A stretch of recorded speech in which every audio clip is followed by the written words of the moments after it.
Bonjour à tout le monde. Cette partie-ci, je vais vous montrer comment encoder les demandes. Je vais sur l'icône des demandes, forcément.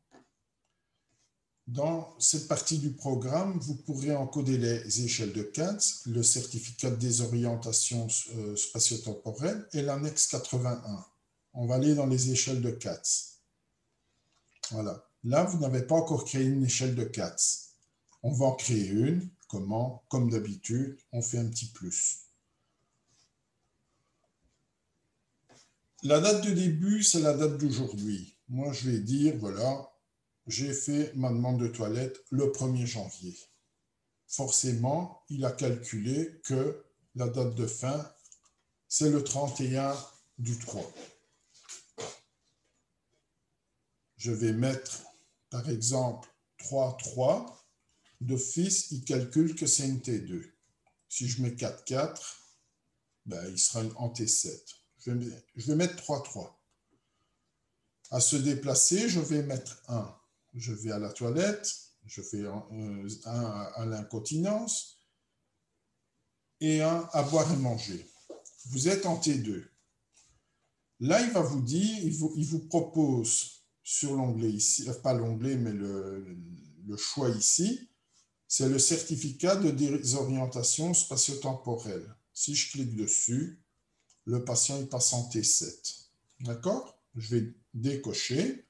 Par contre, dans le cas d'un T2, mais avec une incontinence de 2, voilà, une incontinence de 2, si vous avez une incontinence urinaire diurne et nocturne occasionnelle, vous cliquez dessus et d'office, vous pouvez attester une T7 chez ce patient-là. Vous pouvez passer tous les jours.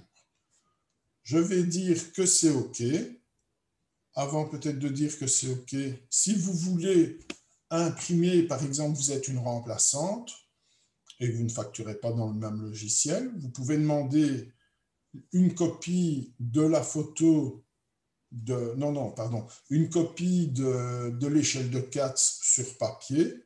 Vous faites une photo de la copie de l'échelle de Katz et votre document, il sera intégré dans le logiciel.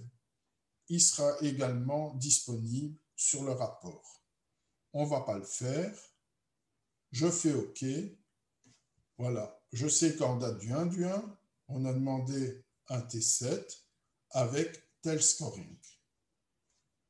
Ça n'a pas pris longtemps. Maintenant, je vais vous montrer. On avait fait une demande du 1er janvier au 31 mars. Je vais faire un plus. Le programme me demande est-ce qu'il faut créer une nouvelle échelle de Katz à partir de la précédente. Vous allez dire oui. Il va reprendre la date de fin de la précédente, plus un jour, jusque pendant 3 mois. Il va reprendre tous les scorings. Si vous n'avez rien changé, je clique sur OK et vous avez votre nouveau scoring qui est repris. Ça vous a pris quoi? 2 secondes. C'est pas bien compliqué. Je sors des échelles de Katz. Le certificat de désorientation spatio-temporelle, je fais un plus parce que je l'ai demandé. Qu'il l'a prescrit, le médecin prescripteur. Vous cliquez sur la petite loupe. Ses coordonnées vont apparaître ici et son numéro d'INAMI. Dans le cadre d'une démence moyenne ou grave, un T2 peut passer en T7. Vous dites que c'est une moyenne. Vous avez une copie du document. Vous pouvez faire une photo ou aller rechercher la photo si vous l'avez fait autre part. La photo serait dans votre galerie de photos de votre appareil photo, de votre téléphone. Vous allez le chercher à cet endroit-là. Vous venez l'inclure ici et il n'y a pas de souci. Je vais faire OK. Un certificat de désorientation spatio-temporelle, c'est valable une fois et il ne faut pas le redemander tous les ans. Pour l'annexe 81, eh bien, je vais sur l'icône annexe 81 forcément. Je vais créer une nouvelle annexe. L'annexe 81, on va changer la date, on va dire que je l'ai commencé le 1er janvier. Elle sera valable jusqu'au 31 du 12 parce que chaque année, il faut redemander une nouvelle annexe.